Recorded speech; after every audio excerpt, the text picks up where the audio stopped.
Bem-vindo ao projeto Técnica Feynman. Estamos estudando a disciplina de informática. Você vai aprender, nem que seja a última coisa que você faça. Iniciamos os estudos da informática, então, e dentre tantos assuntos nós falamos da memória ROM, que é uma memória Read-Only Memory, que está presente na placa-mãe.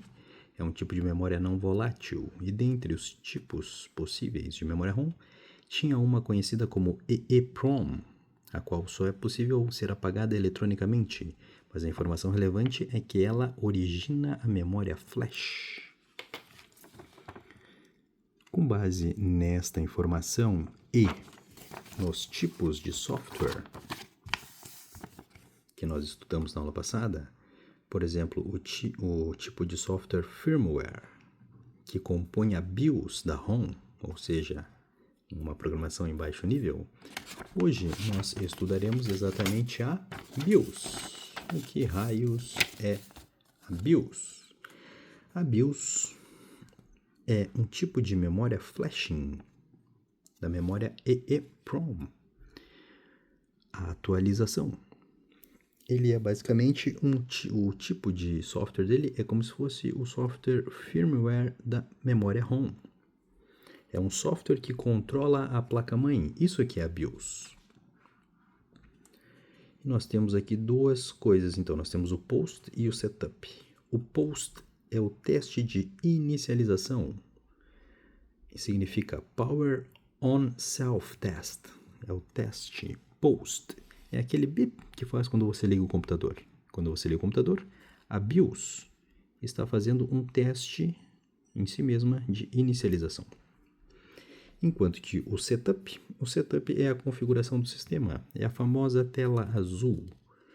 Promove o carregamento do sistema operacional através de um bootloader.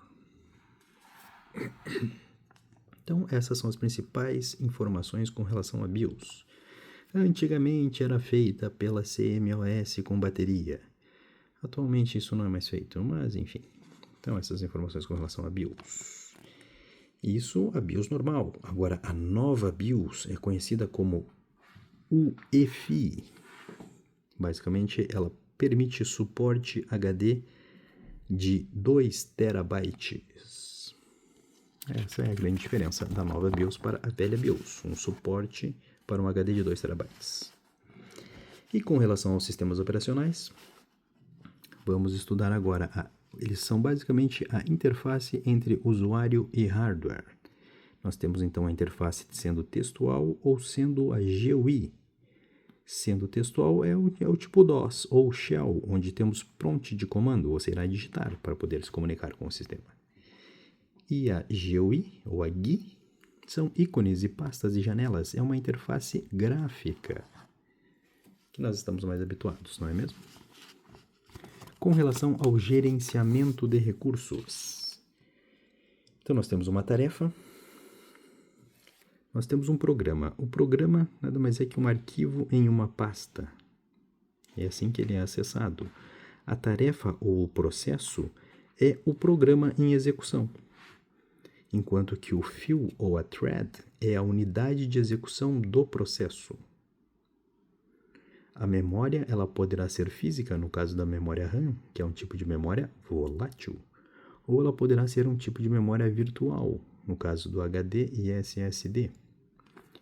Dispositivos de armazenamento e periféricos. Então, dessa forma que é feito o gerenciamento dos recursos. E ainda assim, eles poderão ser feitos da seguinte forma: monotarefa ou multitarefa. Poderá ser monousuário, uma pessoa por vez, ou multiusuário. E poderá ser monossessão ou multissessão. De todas essas informações, a mais relevante é essa. Ela poderá ser case sensitive ou case insensitive. Sensitive ou insensitive a quê? A letra. Por exemplo, a letra maiúscula e minúscula no Linux, elas são... Para o Linux é a mesma coisa. Quer dizer, para o Linux não é a mesma coisa você ter a letra maiúscula e a letra minúscula. Enquanto que no Windows é um caso de case insensitive, onde a letra maiúscula é igual à letra minúscula. Então, tanto faz como você escreve no Windows. O Windows entende como a mesma letra. Então, esse foi o estudo inicial da BIOS, da nova BIOS, dos sistemas operacionais e do gerenciamento dos seus recursos.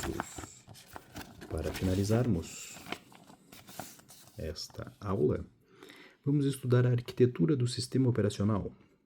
Então, nós temos basicamente um núcleo ou kernel, no caso monolítico, para Windows e Linux. Desse núcleo ou kernel, a partir dele, depois nós teremos a máquina virtual, onde nós teremos um hipervisor ou um monitor que criará em um único sistema físico. Depois nós teremos então a interface entre o usuário e o aplicativo. Essa interface poderá ser textual ou gráfica. Se for textual, será do tipo shell. Se for gráfica, será do tipo GUI. E essa interface se comunicará com o núcleo kernel, e o núcleo kernel se comunicará com o hardware.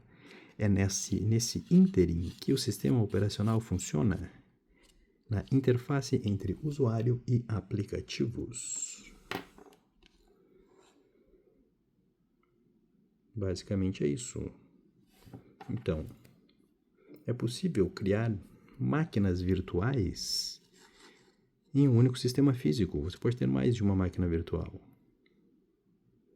Interessante, não é mesmo?